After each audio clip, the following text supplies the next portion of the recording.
Miles Franklin was born Stella Maria Sarah Miles Franklin on the 14th of October 1879 at Talbingo, her grandmother's property, not far from her parents' station Brindabella, near Tumut in New South Wales.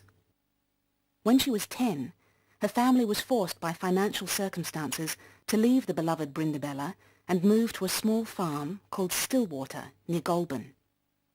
Miles, as she became known in the literary world, had great artistic ambitions beyond the subsistence rural life in which she found herself. Her first love was music, but she soon settled on a literary career and scribbled out her first novel, My Brilliant Career, while she was still a teenager.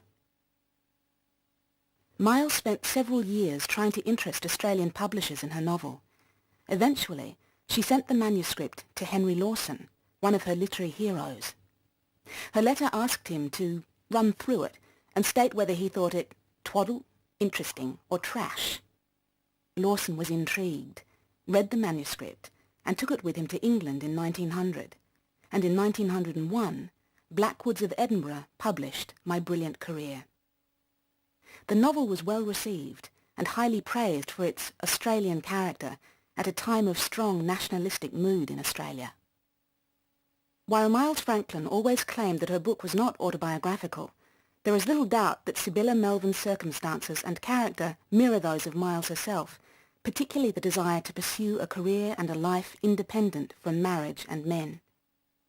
By 1900, Miles, now in her early 20s, had left behind rural life and was living in Sydney, working in domestic service and writing articles for the Bulletin. She became involved in the emerging feminist movement, but she was frustrated and disillusioned by the lack of progress in her writing career. In 1905, Miles set sail for the USA, where she worked for the National Women's Trade Union League. During this period, her second novel, Some Everyday Folk and Dawn, was published. Following the war, she spent time in England, travelled on the continent, and made a short visit to Australia.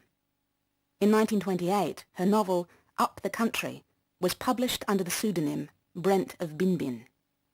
This was the first of a series of novels published under this name, all of which were well received. In 1933, aged 54, Miles returned to Sydney for good.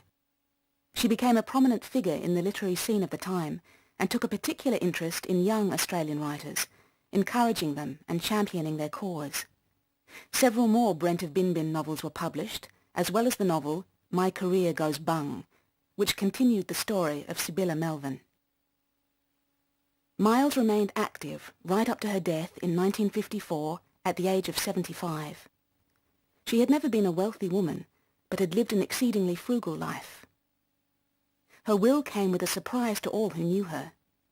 Somehow, Miles Franklin had managed to leave sufficient funds to provide an annual prize of £500 for the best published work of fiction by an Australian writer about any aspect of Australian life.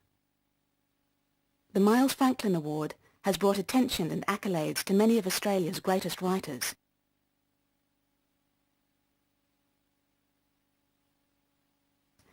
It continues to be one of Australia's most coveted literary awards and has ensured Miles an ongoing place as a figure.